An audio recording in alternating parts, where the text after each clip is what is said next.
Daniel had many visions about the Antichrist. Daniel saw how the Antichrist will come onto the scene as this false Messiah, and just as Jesus had a 3.5-year ministry, we saw how the false Messiah will also have a 3.5-year ministry, but his ministry will be evil. So there's one thing that we have learned about Bible prophecy. It's that God is a God of patterns. He often works in prophetic parallels, or some call it typology, so that we can understand what will come from what has already taken place.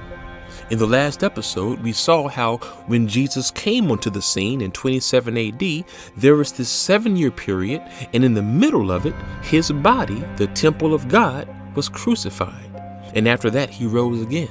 Well, we also saw how in Daniel chapter 9, that the 7-year period from Jesus' day will have a future parallel.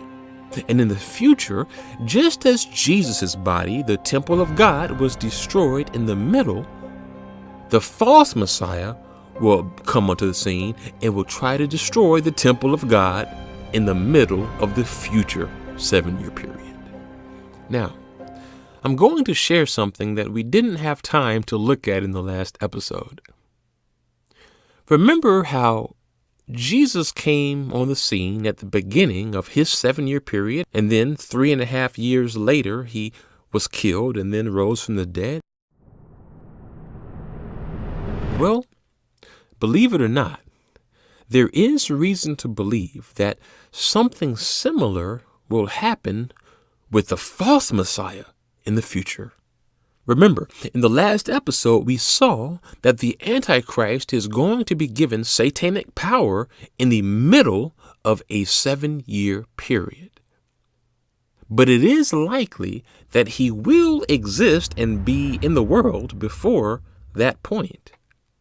And so, if he is on the scene at the beginning of his 7-year period, well, during that first part of it, it won't be obvious who he is, because the Antichrist is given power and is revealed in the middle of the 7-year period.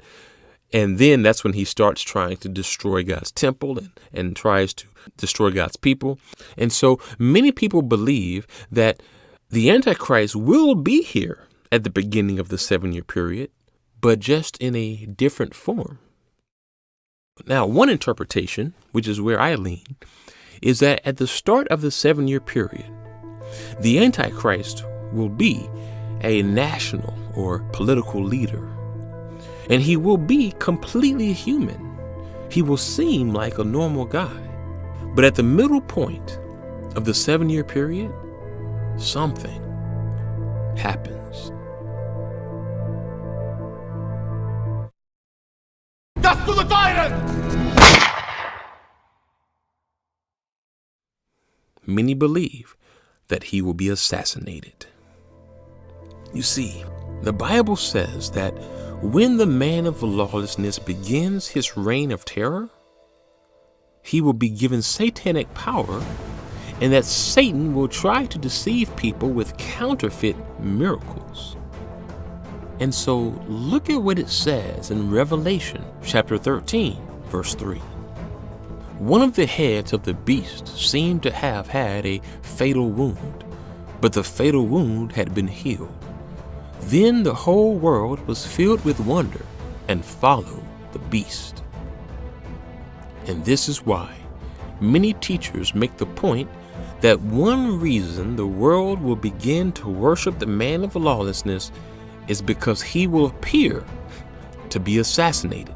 But Satan will deceive the world with a counterfeit miracle, causing them to believe that he rose from the dead. And then the world will believe that he is divine. Now, why is this interesting? Well, when Jesus began his ministry, after 3.5 years, in the middle of the 7-year period, what happened? He was killed. And then he truly rose from the dead. And so if Satan tries to deceive people into thinking that the man of lawlessness rose from the dead, that would be another prophetic parallel, because it would happen in the middle of the future 7-year period, just like the resurrection of Christ happened in the middle of his 7-year period. It all connects. Now, Satan does not have the power to really raise someone from the dead. Only God can do that. And so this is something that's going to have to be done with trickery and deception. And so we will have a video revealing how he is likely to do it.